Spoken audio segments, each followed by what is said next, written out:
हर्षनगर स्थित संतलाल हाते का एक मामला प्रकाश में आया है। वार्ड 37 के सभासद पवन गुप्ता जो हाते को मलिन बस्ती साबित करना चाहते हैं, इसके पीछे उनका क्या आशय स्पष्ट नहीं हुआ। वही हाते के संयुक्त मालिक भाई और बहन है रेखा गौतम और भाई पवन कुमार ने आज एक प्रेस वार्ता में बताया कि अशोक नगर क्षेत्र के सभासद पवन गुप्ता उस हाते में जाकर वहां के निवासियों को बरगला कर मकान मालिक को किराया ना दे और उनको मकान मालिक ना माने, जबकि उच्चतम न्यायालय सुप्रीम कोर्ट के आदेशों की घोर अवहेलना करते हुए क्षेत्रीय दबंग पार्षद पवन गुप्ता ने केडीए, नगर निगम, केस्को व जलकल विभाग में 60 गांठ व अधिकारियों से मिलीभगत से हाते के मालिक पवन कुमार और उनकी बहन को विरासत में मिली बेशकीमती संपत्ति को कब्जा करने का प्रयास कर रहे हैं। इस पर उन्होंने बताया कि प्रेस कॉन्फ्रेंस का यही औचित्य है। इसके बाद जो भी व्यक्ति उनकी संपत्ति को कब्जा कर रहे हैं और जो उनका साथ दे रहे हैं, उन पर वो न्यायालय में उन सब के खिलाफ कंटेम्प्ट ऑफ कोर्ट का मुकदमा करेंगे।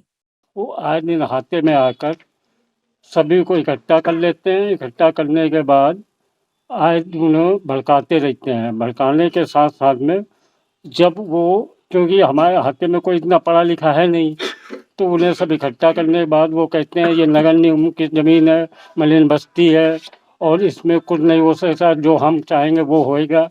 तो जितनी पब्लिक इकट्ठा होती है वो सब उन्हीं फेवर में हो जाती है। इसके बाद जब वो चले जाते हैं तो वही हाथे के लोग आके मेरे घर पे गाली गलौज भी करते हैं कि पवन गुप्ता ने कहा है कि ये मलिन बस्ती है, मैं सब कराऊंगा जो भी करना है। यदि हम लोग कुछ कहते हैं तो मानने पे आमदा हो जाते हैं। तो ये सब इतनी समस्या है कि मलिन बस्ती है या दूसरे लोग कहते हैं, तो आप क्या कहते हैं कि ये आपकी संपत्ति है? नहीं, हम कहते हैं आप प्रूफ दिखाइए हमें कि मलिन बस्ती है। पवन गुप्ता से मैंने भी कहा था आप प्रूफ दिखाइए। दावा मैंने सुप्रीम कोर्ट से मुकदमा जीता हुआ है। मलिन बस्ती है नहीं, पहली बात, क्योंकि पेपर में भी गजट हुआ था, पेपर में भी निकला था। लेकिन पवन गुप्ता आए दिन आते रहते हैं, पूरी पब्लिक को लेके हम लोगों के साथ बुरा व्यवहार करता रहता है। क्या मकसद है उनका? उनका मकसद ये है कि पब्लिक जो है ये हम एकजुट करके इन लोगों को परेशान करें जिससे ये मकान छोड़ के भाग जाएं। शिकायत तो हमने सब कहीं की हुई है, लेकिन कहीं से कोई, क्योंकि ये सत्ता पक्ष के हैं मेन चीज पवन गुप्ता, तो कहते मैं जो करूँगा वही होएगा पूरे हाथे पे। तो आप कहते हैं कि पब्लिक भी उसके साथ आ जाती है? पब्लिक का पूरे हाथे के पब्लिक है तो है, वो पूरी जनता है, किराएदार है सब। वो बोलिए ना। हाँ, सब किराएदार हैं ये लोग। उसमें 4 लोग मेन हैं, एक राजेंद्र कुमार, चंद्र प्रकाश और वो क्या बोलते हैं चंद्र प्रकाश और हिमांशु, अनिल कुमार और वो रोशन लाल। न्याय नहीं मिलता तो आगे हम तो प्रशासन से यही मांग करेंगे कि हमारे जान माल की सुरक्षा की जाए।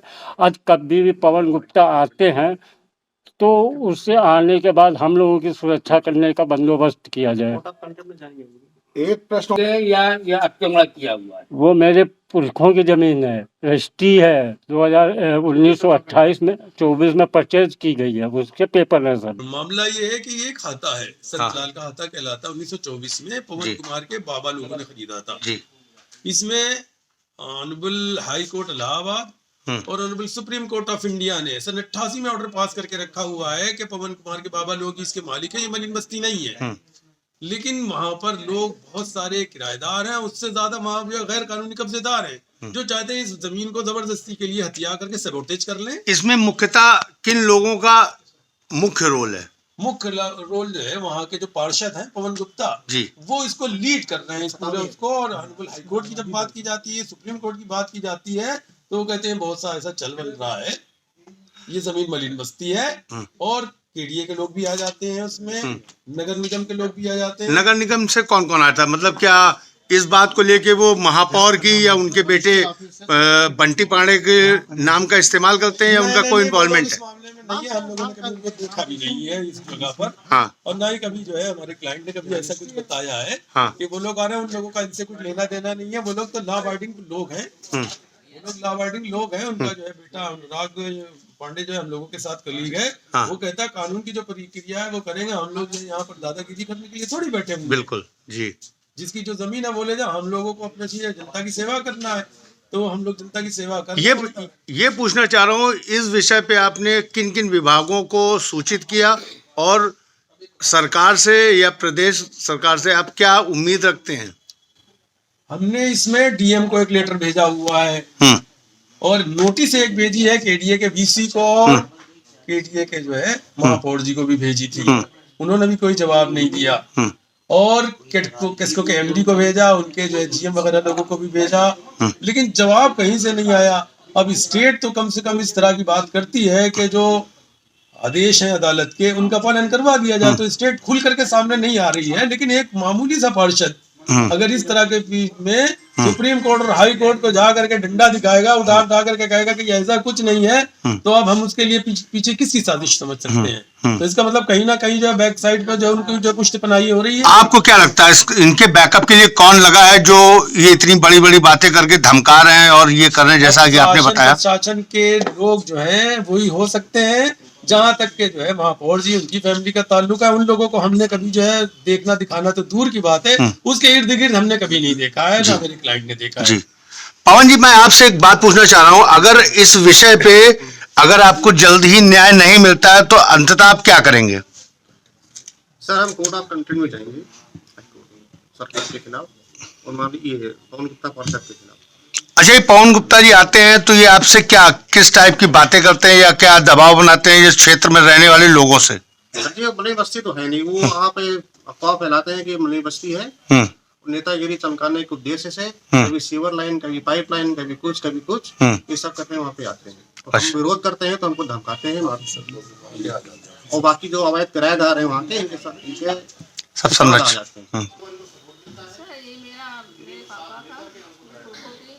संपत्ति है, 10 साल का हाथा। इसमें किराएदार हैं 2-3 हजार किराएदार हैं। उसका सपोर्ट में ये पवन गुप्ता आता है, कहीं सीवर लाइन पे। कौन पवन गुप्ता? पार्षद है वहाँ। अच्छा। ये वोट बैंक की वजह से ही आते, ये अपने वोट की वजह से आता है। मेरा जनप्रतिनिधि की वजह से हम यहाँ आते हैं, हम वोट मिले, अभी सभासद बने, वो आगे कुछ भी बने, इसकी वजह से ये आता है। उसके साथ पब्लिक तो साथ में रहती है, तो 3000 की आबादी वहाँ पर है, तो वो ये वहाँ कहता है कि हमको सीवर लाइन तो बाहर डाल देंगे, पाइप लाइन की वजह से झगड़ा हुआ था, जबरदस्ती सब ये काम करता है। पवन गुप्ता पवन गुप्ता का विषय क्या है, वो चाहते क्या है? पवन गुप्ता भाई वहाँ के किराएदार ये चाहते हैं कि हमको सब सुविधाएं मिल जाए, न किराया भी नहीं देते हैं, और प्लस वहाँ जो किराएदार हैं वो 10-10 लाख रुपए में जो है वो बेच के जा भी रहे हैं, नए किराएदार आ रहे हैं और किराया भी वहाँ वसूलते हैं। एक हिमांशु है, हिमांशु फांसी है, उसने अभी 10 लाख पर पगड़ी पर किराए पर उठाया है और 20,000 रुपए किराया लेता है। ये सब करते हैं। और एक शैलेंद्र है, उन्होंने भी पगड़ी पर भी उठाया। तो इस बात का विरोध आप लोगों ने नहीं किया? कर ही नहीं पाते हैं। विरोध करते तो क्या करते हैं वो? झगड़े सब एक बना लेते हैं। अच्छा। इस बात पर पवन गुप्ता भी कुछ नहीं बोलता है कि आप मकान उन लोगों का है तो आप लोग क्यों बेच रहे हैं? उसमें कोई, उसको सिर्फ सेवर लाइन वहाँ पाइप लाइन है और खड़ंजा बस इस चक्कर में रहता है। उससे उसको वोट बैंक की वजह से रहता है और वहाँ औरतों की इकट्ठा करता, लड़कियों की इकट्ठा करता जी, चाहता है कि वो किराया ये लोग ना दें और हम लोग खाता छोड़ के चले कर दें और खाता छोड़ के चले जाएं और यहाँ पर कब्जा उन लोगों का पूरा हो जाए और वो अपना वोट बैंक तो है ये, बस इसका यही मकसद है, किराएदारों के साथ मिला हुआ है। मेरा नाम मोहम्मद जावेद एडवोकेट है और ये एक संतलाल का हाथा है हर्षनगर में जो बेशकीमती ज़मीन है, उसी के सिलसिले में ये जो है रखा हुआ है। इसको क्या कहना चाहेंगे? इसमें इनफैक्ट ये 1924 के आसपास ये जो है प्रॉपर्टी खरीदी गई थी पवन कुमार के बाबा लोगों ने। इसको फिर जो है सन 84 में उत्तर प्रदेश गवर्नमेंट ने केडीए के साथ मिलकर के अधिग्रहित किया और उसको मलिन बस्ती जो है गैर कानूनी तौर से डिक्लेयर कर दिया। उच्च न्यायालय इलाहाबाद ने सन 1988 में उस आदेश को निरस्त कर दिया। उसके साथ कानपुर की और भी बहुत सारी बेशकीमती प्रॉपर्टीज थी जिसमें जो है उस वक्त की तत्कालीन सरकार का काफी जो है नियत का मामला खराब था, तो उसको सबको जो है ऑनरेबल हाई कोर्ट ने निरस्त कर दिया। जब ये सरकार जो है सुप्रीम कोर्ट गई है उसमें अपील में, तो एक लाइन के ऑर्डर में सुप्रीम कोर्ट ने इनकी जो है स्पेशल लीव पिटीशन वो भी खारिज कर दिया। अब इलाके के एक पवन कुमार गुप्ता साहब हैं, पार्षद है, वो जो है इस प्रॉपर्टी में किसी ना किसी तरीके से चाहते हैं कि उनकी नेतागिरी भी चमक जाए और जो है इसमें बहुत सारा उनको लाइन शेयर में शेयर वाला जो हिस्सा होता है वो मिल जाए। इसके लिए जो है KDA से या नगर निगम से या जलकल विभाग से किस तरह की सेटिंग कर रहे हैं कि हर 1-2 महीने के बाद कोई ना कोई जो है तूफान उठाते हैं, जिससे हम लोग ये जो इसके ओरिजिनल मालिक है पवन कुमार, इनको परेशानी होती है। इनको जो डराया धमकाया जाता है कि इसमें ये मलिन बस्ती है, जबकि ऑनरेबल उच्च न्यायालय इलाहाबाद और सुप्रीम कोर्ट ने इसको सन 88 में जो है कन्फर्म कर दिया कि मलिन बस्ती नहीं है। ये सीधा सीधा जो है ऑनरेबल हाई कोर्ट का, सुप्रीम कोर्ट के आदेशों को जो है ना चुनौती देना है, बिना किसी लिखा पढ़ी के, बिना किसी सबूत के। बस प्रॉपर्टी मिल जाए। जो भूमिका है केस्को के MD की और ये KDA के लोगों की इतनी संदिग्ध है कि उनके बारे में हम कुछ कहना नहीं चाहते हैं, क्योंकि हम लोग एडवोकेट है, तो हम लोग जो जुडिशियल प्रोसेस है उसी के जरिए हम लोग काम करना चाहते हैं। तो इसकी आपने सर कहाँ करी है अभी तक? इसकी शिकायत हमने नोटिस की है, शिकायत भी नहीं की है, शिकायत तो पहले की है। नोटिस एक केस्को के MD को भेजी है, KDA के VC को भेजी है और महापौर जी को भेजी है और नगर निगम में भेजी है, लेकिन किसी तरीके का कोई भी हमको अभी रिलीफ नहीं मिला है। बाकी ये बचा सकते हैं जो ओरिजिनल मालिक हैं, इनको जो है किस तरह से धमकाया जाता है।